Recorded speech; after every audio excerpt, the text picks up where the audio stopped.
નમસ્કાર વિદ્યાર્થી મિત્રો। હવે વિકિરણ અને દ્રવ્યનો દ્વૈત સ્વભાવ આ ચેપ્ટરનો આપણે અભ્યાસ કરીએ છીએ અને આજે એનો લેક્ચર નંબર 5 છે। આપણે અત્યાર સુધી જે થિયરી ભણ્યા એમાં એવું જોયું હતું કે ફોટો ઇલેક્ટ્રિક અસર જે છે એમાં જ્યારે લાઇટ આપાત થાય છે, જ્યારે પ્રકાશ આપાત થાય છે તો એની ઇન્ટેન્સિટી મતલબ તીવ્રતામાં ફેરફાર થઈ શકે, એની આવૃત્તિમાં ફેરફાર થઈ શકે, એના વોલ્ટેજ અથવા વિદ્યુત સ્થિતિમાન એમાં પણ ફેરફાર થઈ શકે। હવે અહીંયા આપણે આના આધારિત દાખલાઓ ગણવાના છે। તો દાખલાઓ ગણતા પહેલાં હું તમને થોડાક સૂત્ર સમજાવી દઉં। સૌથી પહેલાં ઊર્જાના બે એકમો છે, એક ઇલેક્ટ્રોન વોલ્ટ અને એક જૂલ। આ બે વચ્ચેનું રિલેશન કઈ રીતે છે? જે રીતે તમને એવું પૂછે કે 1 સેન્ટીમીટર બરાબર કેટલા મીટર, તો આપણો જવાબ છે કે 1 સેન્ટીમીટર બરાબર 10⁻² ઘાત મીટર। તો એ જ રીતે આપણે એવું પૂછે 1 ઇલેક્ટ્રોન વોલ્ટ બરાબર કેટલા જૂલ, તો એનો જવાબ આ રીતે છે કે 1 ઇલેક્ટ્રોન વોલ્ટ બરાબર 1.6 અને 10⁻19 ઘાત જૂલ। તો આ રિલેશન તમારે યાદ રાખવાનું છે, ઇલેક્ટ્રોન વોલ્ટ અથવા જૂલ એનું કન્વર્ઝન રૂપાંતર કરવા માટે।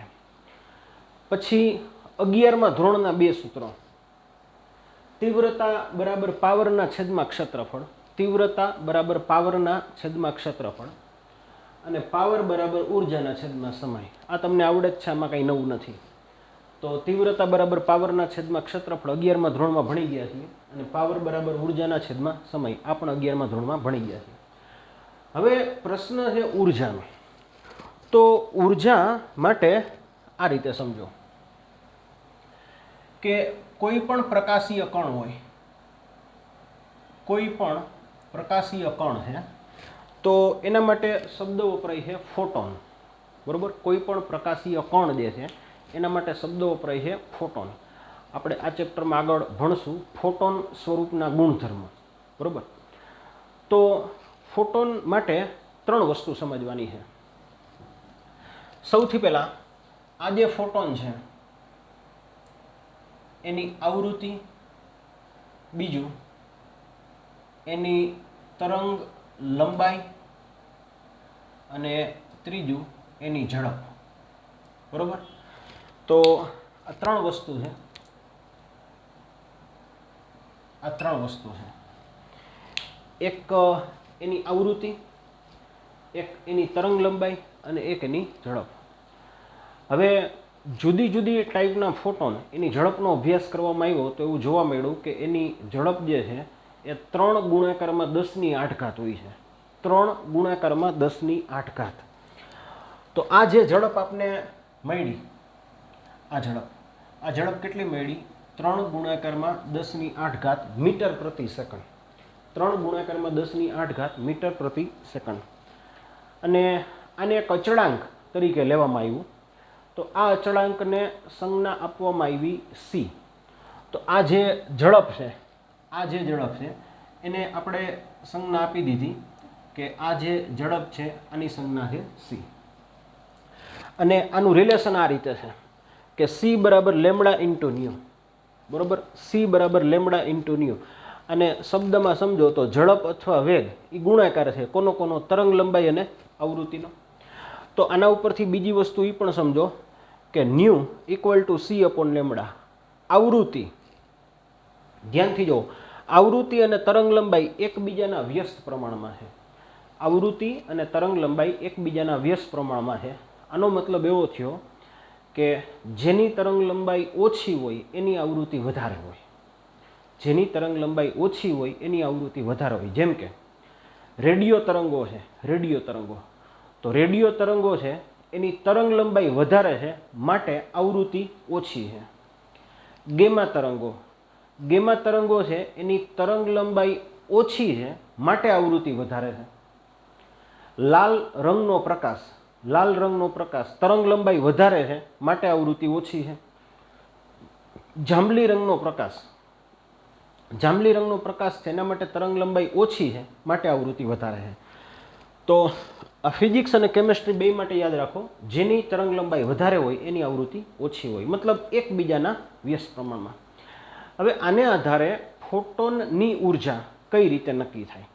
તો આને આધારે ફોટોનની ઉર્જા આ રીતે નક્કી થાય કે જો ફોટોનની સંખ્યા એક જ હોય, સિંગલ ફોટોન, તો એક ફોટોનની ઉર્જા થાય E બરાબર h ઇન્ટુ ન્યુ. અહીંયા h જે છે એ પ્લાન્કનો અચળાંક છે. h જે છે પ્લાન્કનો અચળાંક છે.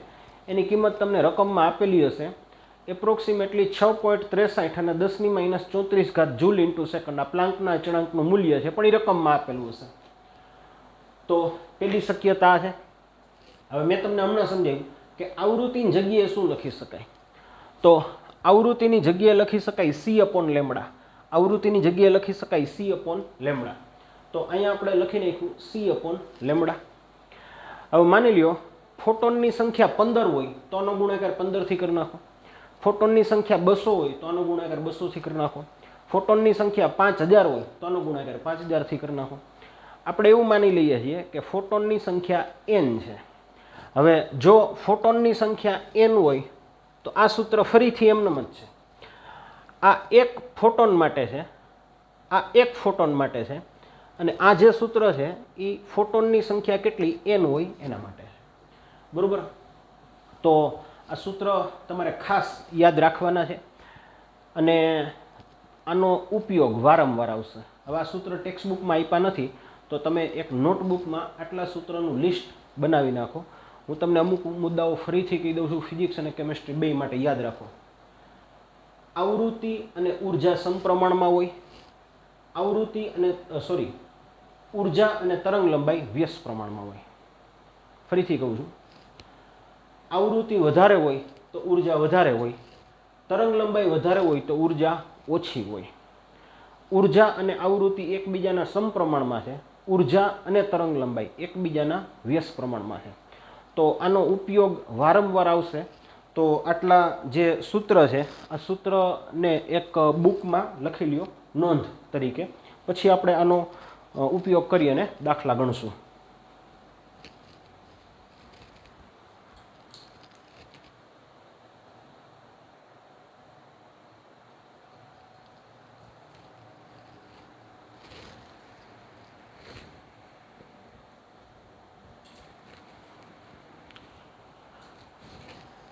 હવે આપને જે દાખલાઓ આપવામાં આવ્યા છે તો સૌથી પહેલાં સ્વાધ્યાયના આપણે દાખલા શરૂ કરીએ છીએ. હવે આમાં છે ને હું દાખલાઓ તમને ક્રમમાં નહીં કરાવું. આમાં હું તમને દાખલાઓ ક્રમમાં નહીં કરાવું, એક પછી એક ટોપિક વાઇઝ કરાવતો દઈશ. બરાબર? તો સૌથી પહેલાં સ્વાધ્યાયમાં એક્ઝામ્પલ 11.1. સ્વાધ્યાયમાં જે એક્ઝામ્પલ છે 11.1, આમાં તમને એવું કીધું છે કે જે વોલ્ટેજ છે એ 30 કિલોવોલ્ટ છે. હવે સમજો વોલ્ટેજ જે છે એનું ઉર્જામાં રૂપાંતર કઈ રીતે થાય. તો પહેલાં તો આ હું તમને સમજાવી દઉં, ધ્યાનથી જુઓ. ધારો કે આપણે એવું કહીએ કે 3 વોલ્ટ, તો આની ઉર્જા થાય 3 ઇલેક્ટ્રોવોલ્ટ. આપણે એવું કહીએ કે વિદ્યુત સ્થિતિમાન 3 વોલ્ટ છે, તો એની સાથે સંકળાયેલી ઉર્જા છે એ 3 ઇલેક્ટ્રોન વોલ્ટ થાય. દાખલા તરીકે આપણે એવું કહીએ કે વોલ્ટેજ છે એ 20 વોલ્ટ છે. આપણે એવું કહીએ કે વિદ્યુત સ્થિતિમાન અથવા વોલ્ટેજ છે એ 20 વોલ્ટ છે, તો આની સાથે સંકળાયેલી ઉર્જા છે એ 20 ઇલેક્ટ્રોન વોલ્ટ થાય. આ વિદ્યુત સ્થિતિમાન અને ઉર્જા વચ્ચેનું રિલેશન છે. હવે અહીંયા જે પેલો દાખલો છે એમાં ધ્યાનથી જુઓ કે વોલ્ટેજ છે એ 30 ગુણાકારમાં 10⁻³ મતલબ તમે સમજો 30,000 વોલ્ટ છે, અને બીજી રીતે સમજો તો 30,000 વોલ્ટ છે. તો એની સાથે સંકળાયેલી ઉર્જા છે એ 30,000 ઇલેક્ટ્રોન વોલ્ટ થાય. પણ મેં તમને હમણાં કીધું કે ઇલેક્ટ્રોન વોલ્ટ છે એ એસઆઈ પદ્ધતિનો એકમ નથી, તો ઇલેક્ટ્રોન વોલ્ટને જૂલમાં ફેરવવાના છે. ધ્યાનથી જુઓ, આ ઇલેક્ટ્રોન વોલ્ટ છે એને શેમાં ફેરવવાના છે? જૂલમાં. અને હું તમને સમજાવું, ધ્યાનથી જુઓ. અહીંયા જે એકમ છે એ વોલ્ટ છે, અહીંયા જે એકમ છે એ ઇલેક્ટ્રોન વોલ્ટ છે, અને અહીંયા જે એકમ છે આ જૂલ છે. ત્રણેય એકમો અસમાન છે. સૌથી પહેલાં વોલ્ટ છે, પછી ઇલેક્ટ્રોન વોલ્ટ છે, અને પછી જૂલ છે. તો ઇલેક્ટ્રોન વોલ્ટ ને તમારે જૂલમાં ફેરવવો હોય તો વધારાની સંખ્યા આવે 1.6 ગુણાકારમાં 10⁻⁻19 ઘાત. આમાં એનર્જીનું મૂલ્ય આપણે ખબર પડી ગઈ. હવે આપણે બે પ્રશ્ન પૂછ્યા છે, એક મહત્તમ આવૃત્તિ અને લઘુત્તમ તરંગ લંબાઈ. તો હમણાં મેં તમને સમજાવ્યું કે એનર્જીનું સૂત્ર h/ν છે. અહીંયા એક જ ફોટોનની વાત છે, સિંગલ ફોટોનની વાત છે. તો એનર્જીનું સૂત્ર છે h/ν. આવૃત્તિને સૂત્રનો કરતા બનાવો તો E/h. ઉર્જાની કિંમત અહીંથી લખી નાખો. આ ઉર્જાનું જૂલમાં મૂલ્ય આવી ગયું. અને પ્લાન્કનો અચળાંક. હવે પ્લાન્કનો અચળાંક રકમમાં આપ્યો હોય અથવા ન પણ આપ્યો હોય, તો રકમમાં આપ્યો હોય તો ઠીક છે, બાકી રકમમાં ન આપ્યો હોય તો આપણે પ્લાન્કનો અચળાંક લેવાનો છે 6.63 અને 6.63 અને 10⁻34 ઘાત. તો આ આપણા પ્રશ્નનો પહેલો જવાબ. આ તમને જે કાંઈ મળ્યું એ ભૌતિક રાશિ કોણ છે? આવૃત્તિ, મહત્તમ આવૃત્તિ. હવે આપણે કીધું છે આની લઘુત્તમ તરંગ લંબાઈ, ઓછામાં ઓછી તરંગ લંબાઈ કેટલી થાય? તો આ મેં તમને હમણાં સમજાવ્યું કે ફોટોનનો ગુણધર્મ છે C = λ/ν. તો આવૃત્તિ જે છે એ C/λ. આવૃત્તિ જે છે એ C/λ.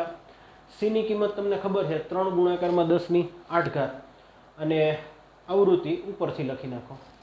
તો આ તરંગ લંબાઈ તમને આટલી મળશે. અહીંયા 10⁻⁹ ઘાત આવે છે. હવે આપણને ખબર છે કે 10⁻⁶ ઘાત હોય તો માઇક્રોમીટર થાય, 10⁻10 ઘાત હોય તો એંગસ્ટ્રોમ થાય, તો 10⁻9 ઘાત એને નેનોમીટર લખી શકાય. તો આમાં બે પ્રશ્ન આપણે પૂછ્યા હતા. પહેલો જવાબ છે એ આવૃત્તિ અને બીજો જવાબ છે એ તરંગ લંબાઈ. પછી 11.3. આમાં હું તમને ફરીથી કહું છું, ક્રમ હું તમને આડાઅવડા કરાવીશ. એક જ ટાઈપના દાખલા આપણે એકસાથે કરાવીએ છીએ. એટલે 11.2 આ દાખલો બાકી રાખ્યો છે આપણે. 11.2 આ દાખલો બાકી રાખ્યો છે સ્વાધ્યાયમાં, એક્ઝામ્પલ 11.3. હવે એમાં એવું કીધું છે cut off voltage. Cut off voltage. હવે કટ ઓફ વોલ્ટેજ એને બીજી ભાષામાં સમજો તો સ્ટોપિંગ પોટેન્શિયલ થાય. કટ ઓફ વોલ્ટેજ એટલે શું થાય? Stopping potential. તો કટ ઓફ વોલ્ટેજ અથવા સ્ટોપિંગ પોટેન્શિયલ કેટલો છે? 1.5. હવે મેં તમને હમણાં સમજાવ્યું કે જેટલા વોલ્ટેજ હોય એટલી ઉર્જા હોય. તો આ વોલ્ટેજ 1.5 છે તો ઉર્જા કેટલી થાય? 1.5 ઇલેક્ટ્રોન વોલ્ટ. અને ઉર્જા કેટલી થાય? 1.5 ઇલેક્ટ્રોન વોલ્ટ. અથવા બીજી રીતે લખવું હોય તો K = EV0. V0ની કિંમત 1.5 વોલ્ટ છે, તો આ 1.5 ઇલેક્ટ્રોન વોલ્ટ થાય. અને જો આને જૂલમાં ફેરવવું હોય તો એ મેં તમને હમણાં સમજાવ્યું કે ઇલેક્ટ્રોન વોલ્ટને જૂલમાં ફેરવવું હોય તો એનો ગુણાકાર 1.6 અને 10⁻⁻19 ઘાતથી કરી નાખો. તો આનો ગુણાકાર 1.6 10⁻⁻19 ઘાતથી કરી નાખો. તો હવે આ જવાબ શેમાં આવશે? જૂલમાં. તો આ ગતિ ઉર્જાના બે મૂલ્ય છે. આ ગતિ ઉર્જા ઇલેક્ટ્રોન વોલ્ટમાં છે અને આ ગતિ ઉર્જા શેમાં છે? જૂલમાં. તો આ જે છે એ 11.3. પછી સ્વાધ્યાયમાં 11.5. સ્વાધ્યાયનો એક્ઝામ્પલ જે છે એ 11.5. તો 11.4 આપણે બાકી રાખીએ છીએ. આમાં એક શબ્દ છે ઉર્જા ફ્લક્સ. આમાં એક શબ્દ આવે છે ઉર્જા ફ્લક્સ. ઉર્જા ફ્લક્સનો મતલબ શું થાય કે કોઈ પણ પ્લેટ હોય, ધારો કે આ રીતે એક પ્લેટ છે, બરોબર. આ પ્લેટના એકમ ક્ષેત્રફળ દીઠ કેટલો પાવર આપાત થાય છે. તો આ જે ભૌતિક રાશિ છે એને ઉર્જા ફ્લક્સ કહેવાય. એટલે સાદી ભાષામાં સમજો તો તીવ્રતા જ છે. ઉર્જા ફ્લક્સ અને તીવ્રતા બે એક જ થાય. તો રકમમાં કેટલી વસ્તુ આપી પહેલાં તો એ જુઓ. ઉર્જા ફ્લક્સનું મૂલ્ય આટલું તમને રકમમાં આપેલું છે. આટલી વસ્તુ છે એ રકમમાં આપી છે, આટલી વસ્તુ, બરોબર. તો સૌથી પહેલાં ઉર્જા ફ્લક્સનું મૂલ્ય કેટલું આપ્યું છે 1.338 અને 10⁻³ વોટ પ્રતિ મીટર સ્ક્વેર. પછી જે પ્લેટ જે છે એ 1 ચોરસ મીટર દીઠ છે. 1 ચોરસ મીટર મતલબ 1 મીટર સ્ક્વેર. પછી આપણે એવું કીધું છે દર સેકન્ડે મતલબ પ્રત્યેક સેકન્ડે, તો ટી બરાબર 1 સેકન્ડ. અને જે તરંગ લંબાઈ છે એ 550 નેનોમીટર આપી છે. આપણે જે તરંગ લંબાઈ આપી છે, આ તરંગ લંબાઈ કેટલી આપી છે? 550 નેનોમીટર. હવે તમે જાણો છો કે નેનોમીટર એટલે 10⁻⁹ થાય. બરાબર, આટલી વસ્તુ આપણે રકમમાં આપી છે. અને આપણે એવું પૂછ્યું છે કે દર સેકન્ડે ફોટોનની સંખ્યા મેળવો. ફોટોનની સંખ્યા મતલબ આપણે એન પૂછ્યા છે. એન એટલે નંબર ઓફ ફોટોન અથવા ફોટોનની સંખ્યા. તો સૌથી પહેલાં ઉર્જા ફ્લક્સ. મેં તમને હમણાં કીધું કે ઉર્જા ફ્લક્સ એ શું છે? તીવ્રતા જ છે. તો ઉર્જા ફ્લક્સ એટલે પાવરના છેદમાં ક્ષેત્રફળ. ઉર્જા ફ્લક્સ એટલે શું થાય? પાવરના છેદમાં ક્ષેત્રફળ. પાવર એટલે ઉર્જાના છેદમાં સમય. તો અહીંયા પાવર બરાબર શું છે? ઉર્જાના છેદમાં સમય. હવે જરાક ધ્યાનથી જુઓ. ઉર્જા ફ્લક્સ રકમમાં આપેલ છે, સમય 1 સેકન્ડ, ક્ષેત્રફળ 1 સેકન્ડ. હવે વાત રહી ઉર્જાની. તો ધ્યાનથી જુઓ કે એક ફોટોન હોય, એક ફોટોન, આની ઉર્જા છે E. તો આવા ફોટોન આ રીતે,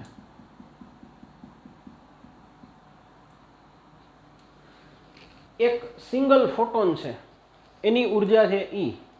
તો આવા n ફોટોન હોય, એક ફોટોન છે આની ઉર્જા છે E. તો આની ઉર્જા ગણાય n × E. આને એક બીજી રીતે હું સમજાવું. માની લ્યો એક ફોટોન છે, એક ફોટોન, એની ઉર્જા 3 જૂલ છે. થોડીક વાર પૂરતું માની લઈ કે એક ફોટોનની ઉર્જા 3 જૂલ છે. આવા 100 ફોટોન હોય, 100 ફોટોન હોય, તો એની ઉર્જા 3 ગુણાકારમાં 100 મતલબ 300 થઈ જાય. તો અહીંયા એક સિંગલ ફોટોન એની ઉર્જા E છે, આવા n ફોટોન એની ઉર્જા n × E છે. તો અહીંયા આપણે n × E મૂકી દીધું. ડાબી બાજુ કોઈ ચેન્જ નથી. હવે વાત રહી આની ઉર્જાની. તો જો તમારી પાસે 2 શક્યતા છે. એનર્જી માટે તમારી પાસે 2 શક્યતા છે. રકમમાં આવૃત્તિ હોય અથવા રકમમાં તરંગ લંબાઈ હોય. હવે માની લ્યો આવૃત્તિ હોય તો શું કરાય? જો આવૃત્તિ હોય, જો આવૃત્તિ હોય તો આ રીતે h × ν. જો આપણે રકમમાં આવૃત્તિની માહિતી આપી હોય તો આપણે આ રીતે લખાય h × ν. અને જો તરંગ લંબાઈ આપી હોય, જો તરંગ લંબાઈ આપી હોય તો hc/λ. આ વસ્તુ આખા ચેપ્ટરમાં યાદ રાખજો. એનર્જી માટે તમારી પાસે હંમેશા 2 શક્યતા છે. જો રકમમાં આવૃત્તિ હોય તો h × ν, અને જો રકમમાં તરંગ લંબાઈ હોય તો hc/λ. હવે અહીંયા આપણે રકમમાં શું આપ્યું છે? તરંગ લંબાઈ. તો એનો મતલબ એવો થયો કે એનર્જીની જગ્યાએ આપણે કેટલા લખ્યા? hc/λ. જો રકમમાં આવૃત્તિ આપી હોત, જો કદાચ એવું થઈ શકે રકમમાં આવૃત્તિ આપી હોય તો આપણે લખત h × ν. હવે આપણે ફોટોનની સંખ્યા પૂછી છે, તો સૂત્રનો કરતા n ને બનાવો. હવે n ને સૂત્રનો કરતા બનાવો તો લેમડા છે એ ગુણાકારમાં આવી જશે, h અને c ભાગાકારમાં આવી જશે. હવે બાકીના બધા મૂલ્ય આપણે ખબર છે. સૌથી પહેલાં લેમડા મતલબ તરંગ લંબાઈ રકમમાં આપેલ છે 550 નેનોમીટર, મતલબ 550 ગુણાકારમાં 10⁻⁹.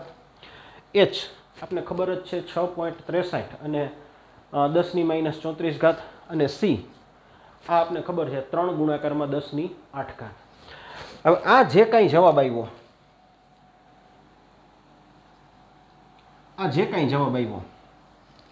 આ જવાબ કેટલો છે? 4 ગુણાકારમાં 10⁻21 ફોટોન્સ પ્રતિ સેકન્ડ. આને જરાક સમજો. માની લ્યો થોડીક વાર પૂરતું માની લ્યો કે આ જવાબ 500 આવ્યો છે, તો એનો મતલબ એવો થયો કે દર સેકન્ડે 500 ફોટોન આપાત થઈ છે. એનો મતલબ શું થયો? દર સેકન્ડે 500 ફોટોન આપાત થઈ છે. ધારો કે આનો જવાબ 5 લાખ આવ્યો, આનો જવાબ 5 લાખ આવ્યો, તો દર સેકન્ડે 5 લાખ ફોટોન આપાત થઈ છે. બરોબર. માની લ્યો આનો જવાબ 5 કરોડ આવ્યો, તો એનો મતલબ એવો થયો કે દર સેકન્ડે 5 કરોડ ફોટોન આપાત થાય છે.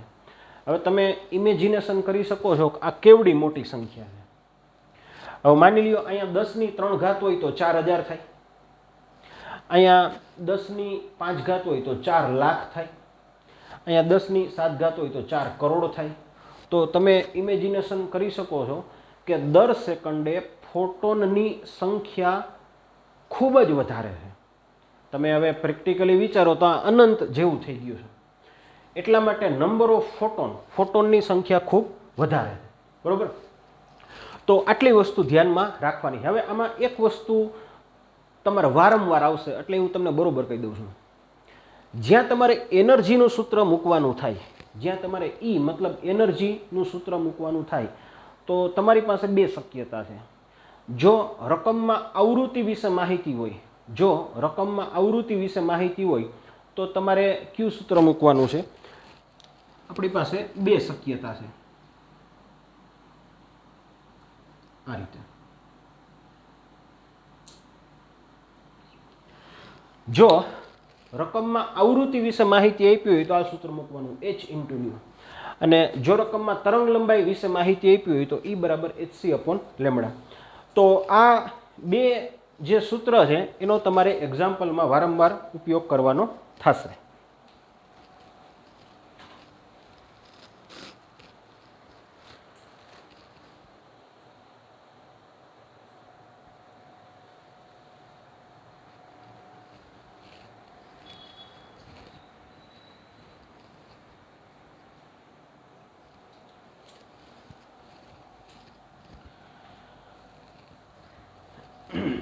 હવે સ્વાધ્યાયમાં એક્ઝામ્પલ 11.7. હવે આમાં આપણે એવું કીધું છે કે એક સોડિયમ લેમ્પ છે એ પ્રકાશનું ઉત્સર્જન કરે છે, અને આપણે રકમમાં બે વસ્તુ આપી છે. સૌથી પહેલાં એવું કીધું છે કે એનો પાવર જે છે એ 100 વોટ છે, 100 વોટ. એટલે જે પહેલી માહિતી આપી છે એ પાવરની છે. અને બીજું કે જે તરંગ લંબાઈ છે એ 589 નેનોમીટર છે, મતલબ 10⁻⁹. આ બે વસ્તુ રકમમાં આપી છે. અને આપણે બે પ્રશ્ન પૂછ્યા છે. પહેલો પ્રશ્ન એવો પૂછ્યો છે કે એક સિંગલ ફોટોન છે, એક ફોટોન, એની ઉર્જા નક્કી કરો. તો પહેલો પ્રશ્ન એવો છે કે સિંગલ ફોટોન હોય, એક ફોટોન, એની ઉર્જા નક્કી કરો. મેં તમને હમણાં કીધું કે ફોટોનની ઉર્જા નક્કી કરવા માટે આપણી પાસે બે જ રસ્તા છે. જો રકમમાં આવૃત્તિ હોય તો h/ν, અને જો રકમમાં તરંગ લંબાઈ હોય તો hc/λ. એટલે હું તમને આ સૂત્ર વિશે કહું છું કે આ સૂત્રની પસંદગી કઈ રીતે કરવી એ રકમની માહિતી ઉપર આધાર રાખે છે કે રકમમાં તમને તરંગ લંબાઈ આપી છે અથવા આવૃત્તિ આપી છે. તો કારણ કે અત્યારે આપણે રકમમાં તરંગ લંબાઈ આપી છે તો આપણે સૂત્ર મૂકશું hc/λ. h ની કિંમત આપણે મૂકી 6.63 અને 10⁻34. c ની કિંમત આપણે મૂકી 3 ગુણાકારમાં 10⁸, અને તરંગ લંબાઈ આપણે મૂકી 589 અને 10⁻⁹. આટલી વસ્તુ આપણે મૂકી દીધી. હવે આપણો પહેલો જવાબ જે કાંઈ આવશે એ જૂલમાં આવશે. તો h, c અને લેમડા, h નો એકમ જૂલ ઇન્ટુ સેકન્ડ છે, c નો એકમ મીટર પ્રતિ સેકન્ડ છે, અને તરંગ લંબાઈનો એકમ મીટર છે. તો આપણો પહેલો જવાબ SI પદ્ધતિમાં આવે, મતલબ આ જવાબ શેમાં આવશે? જૂલમાં. હવે તમારે એને ઇલેક્ટ્રોન વોલ્ટમાં ફેરવવું છે. તો જૂલને તમારે ઇલેક્ટ્રોન વોલ્ટમાં ફેરવવું હોય તો મેં તમને હમણાં કીધું કે આનો ભાગાકાર કરો 1.6 અને 10⁻⁹ થી. તો હવે આ જે એકમ જૂલ હતો એ હવે થઈ જશે ઇલેક્ટ્રોન વોલ્ટ. તો આપણી પાસે બે જવાબ થયા. ક્યાં બે જવાબ? જો તમે આ જવાબને ધ્યાનમાં લ્યો છો, આ જવાબને, તો અહીંયા ઉર્જાનો એકમ શું છે? જૂલ છે. જો તમે આ જવાબને ધ્યાનમાં લ્યો તો આ જવાબમાં ઉર્જાનો એકમ જૂલ છે. અને જો તમે એનો ભાગાકાર 1.6 10⁻⁹ થી કરી નાખો તો હવે ઇલેક્ટ્રોન વોલ્ટ છે. તો બીજો જવાબ આ થયો, બરોબર. બે જવાબ સાચા છે. તો પહેલો જવાબ જૂલમાં છે અને બીજો જવાબ છે ઇલેક્ટ્રોન વોલ્ટમાં. હવે आपने पूछ्યું છે કે દર સેકન્ડે ફોટોનની સંખ્યા, પ્રતિ સેકન્ડે નંબર ઓફ ફોટોનની સંખ્યા કેટલી થાય? તો ફરીથી સમજો કે પાવર એટલે શું છે? ઉર્જાના છેદમાં સમય. આપને ખબર છે. હવે ઉર્જા વિશે મેં તમને હમણાં સમજાવ્યું કે એક સિંગલ ફોટોન એની ઉર્જા E છે, એક સિંગલ ફોટોન એની ઉર્જા E છે. આવા n ફોટોન ભેગા થાય તો ઉર્જા થાય n ઇન્ટુ E. તો આ ઉર્જા થઈ ગઈ કેટલી? n into E ભાગાકારમાં T. તમને પૂછવામાં આવ્યું છે નંબર ઓફ ફોટોન, મતલબ ફોટોનની સંખ્યા. તો સૂત્રનો કરતાં n ને બનાવી દો, સૂત્રનો કરતાં n ને બનાવી દો તો આ ગુણાકારમાં આવી ગયું તો PT અપોન E અને મૂલ્ય અહીંયા મૂકી દો તો P એની કિંમત આપણે રકમમાં આપી છે 100, Pની કિંમત રકમમાં આપી છે 100, ગુણાકારમાં Tની કિંમત આપી છે પ્રતિ સેકન્ડે અથવા દર સેકન્ડે. તો પ્રતિ સેકન્ડે અથવા દર સેકન્ડે એનો મતલબ T બરાબર 1. અને સિંગલ ફોટોનની ઉર્જા અહીંથી આપણે લખી નાખો. પણ હવે અહીંયા ધ્યાન શું રાખવાનું? જો કે અહીંયા ઉર્જાની કઈ કિંમત લેવી, આ બેમાંથી કઈ કિંમત લેવી? તો ધ્યાનથી જુઓ કે પાવર જે છે એ તમે 100 વોટ લખ્યું છે, 100 વોટ. તો વોટ જે છે એ SI પદ્ધતિમાંથી મળેલો એકમ છે, કારણ કે વોટ પોતે જૂલ પ્રતિ સેકન્ડ છે. આજે તમે વોટ લખો છો, આનો એકમ છે વોટ. તો વોટ પોતે શેના ઉપરથી આવ્યો છે? જૂલ પ્રતિ સેકન્ડથી આવ્યો છે. તો એનો મતલબ એવો થયો કે અહીંયા જે તમારે એનર્જી લખવાની થાય એ ફરજિયાત જૂલમાં જ લખવાની થાય. તો અહીંયા જે એનર્જી લખવાની છે એ જૂલનું મૂલ્ય લખવાનું છે. તો આનો જવાબ આવ્યો 3 ગુણાકારમાં 10⁻20. હવે મેં તમને હમણાં સમજાવ્યું કે આ કેટલી મોટી સંખ્યા છે. આનો મતલબ એવો થયો કે જે કોઈ સપાટીને તમે ધ્યાનમાં લ્યો તો એના ઉપર આપાત થતા અથવા ઉત્સર્જન પામતા, અહીંયા લેમ્પમાંથી ઉત્સર્જન પામે છે એવું માની લ્યો.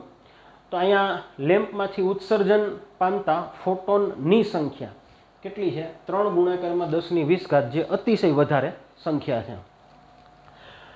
પછી એક્ઝામ્પલ 11.8 એ આપણે બાકી રાખ્યું છે.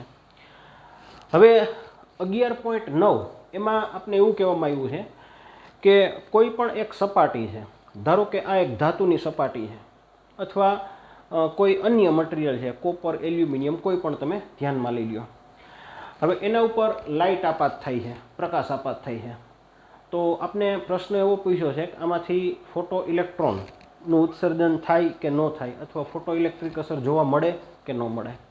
હવે એનો સિમ્પલ જવાબ શું છે? જો જે તમે ઉર્જા આપો છો એ વર્ક ફંક્શન જેટલી હોય અથવા એના કરતાં વધારે હોય તો ઇલેક્ટ્રોનનું ઉત્સર્જન શક્ય છે. અહીંયા આપને રકમમાં એવી સૂચના આપી છે કે આનું વર્ક ફંક્શન અથવા ગુજરાતીમાં એના માટે શબ્દ છે કાર્ય વિધેય, વર્ક ફંક્શન અથવા કાર્ય વિધેય. તો આનું વર્ક ફંક્શન અથવા કાર્ય વિધેય કેટલું છે? 4.2 ઇલેક્ટ્રોન વોલ્ટ. હવે જો આપાત થતી ઉર્જા માની લ્યો, હું એવું કહું કે આપાત થતી ઉર્જા છે એ 3.1 છે, થોડીક વાર પૂરતું માની લ્યો. આપાત થતી ઉર્જા 3.1 હોય તો ઉત્સર્જન શક્ય નથી, કારણ કે જરૂરિયાત કરતાં ઓછું છે. જો આપાત થતી ઉર્જા એક્ઝેક્ટ 4.2 હોય તો ઉત્સર્જન થાય. જો આપાત થતી ઉર્જા 4.9 હોય તો પણ ઉત્સર્જન થાય. એટલે હવે આપણો જવાબ કઈ રીતે નક્કી થશે? જો આપાત થતી ઉર્જા 4.2 હોય અથવા એના કરતાં વધારે હોય તો ઉત્સર્જન થશે, અને જો આના કરતાં ઓછું હોય તો નહીં થાય. ગણતરી બહુ સિમ્પલ છે. આપાત થતી ઉર્જા, હવે રકમમાં તરંગ લંબાઈ આપી છે 330 નેનોમીટર. આપાત થતી તરંગ લંબાઈ જે છે એ રકમમાં આપી છે 330 નેનોમીટર, મતલબ 330 ગુણાકારમાં 10⁻9. તો જે એનર્જી છે, આપાત થતી એનર્જી મતલબ ઉર્જા, એ આપણે કઈ રીતે મેળવશું? hc/λ. બરોબર. h અને c ની કિંમત ફિક્સ છે. તો h ની જગ્યાએ આપણે લખી નાખ્યા 6.63 અને 10⁻34, અને c ની જગ્યાએ આપણે લખ્યા 3 ગુણાકારમાં 10⁸ અને ભાગાકારમાં તરંગ લંબાઈ. તો તરંગ લંબાઈ આપણે લીધી 330 અને 10⁻⁹ ઘાત. હવે ફરીથી જુઓ, આ જે જવાબ છે, આ જે જવાબ છે, આ જવાબનો એકમ, આ જવાબનો એકમ શું છે? જૂલ છે. અહીંયા જે તમારો જવાબ આવ્યો એ જવાબ શેમાં આવ્યો છે? જૂલમાં આવ્યો છે. આને તમારે ઇલેક્ટ્રોન વોલ્ટમાં ફેરવવાનું છે. તો આને તમારે ઇલેક્ટ્રોન વોલ્ટમાં ફેરવવું હોય તો એનો ભાગાકાર શેનાથી? 1.6 અને 10⁻⁹ ઘાતથી કરી નાખો. આવું કરવાથી હવે આનો જે એકમ છે એ શું થઈ ગયો? Electron volt. હવે ધ્યાનથી જુઓ, જે આપાત થતી ઉર્જા છે, જે આપાત થતી ઉર્જા છે એનું મૂલ્ય ઇલેક્ટ્રોન વોલ્ટમાં મળ્યું 3.76. જે આપાત થતી ઉર્જા છે એનું ઇલેક્ટ્રોન વોલ્ટમાં મૂલ્ય મળ્યું 3.76 અને જરૂરી મૂલ્ય, કાર્ય વિધેયનું જરૂરી મૂલ્ય કેટલું છે? 4.2. તો આપણે એવું સાબિત કર્યું આ રીતે કે આપાત ઉર્જાનું મૂલ્ય કાર્ય વિધેય મતલબ વર્ક ફંક્શન કરતાં ઓછું છે. આપાત ઉર્જાનું મૂલ્ય, અહીંયા કાર્ય વિધેય ના લખવું હોય તો વર્ક ફંક્શન લખી શકાય. તો આના કરતાં ઓછું છે. તો જ્યારે તમે આપાત કરેલી ઉર્જા જરૂરિયાત કરતાં ઓછી હોય તો આ કન્ડિશનમાં ઇલેક્ટ્રોનનું ઉત્સર્જન થઈ શકે નહીં. તો આપણો જવાબ આવશે કે ફોટો ઇલેક્ટ્રિક ઉત્સર્જન થશે નહીં. મતલબ આ જે ધાતુ છે એમાંથી ઇલેક્ટ્રોનનું ઉત્સર્જન કરી શકો નહીં. તો આ આપણો જવાબ છે. હવે માની લ્યો થોડીક વાર પૂરતું, અહીંયા જો જવાબ માની લ્યો રકમમાં કાંઈ ચેન્જ કરવામાં આવ્યું. હવે જો આ જવાબ એક્ઝેક્ટ 4.2 થાય તો ઉત્સર્જન થશે. જો આ જવાબ 4.2 કરતાં વધારે હોય તો પણ ઉત્સર્જન થશે. બરાબર? આ ફેરફાર થાય તોની વાત છે. અત્યારે આપણો જવાબ એ છે કે ઉત્સર્જન થશે નહીં. તો આજનો જે લેક્ચર નંબર 5 છે એમાં સ્વાધ્યાયના દાખલા તમારે હોમવર્કમાં કરવાના છે. ઉદાહરણના દાખલા હજી આપણે શરૂ નથી કર્યા. તો સ્વાધ્યાયના આટલા દાખલાઓ આપણે ગણાવ્યા, આટલા દાખલાઓ તમારે હોમવર્કમાં કરવાના છે.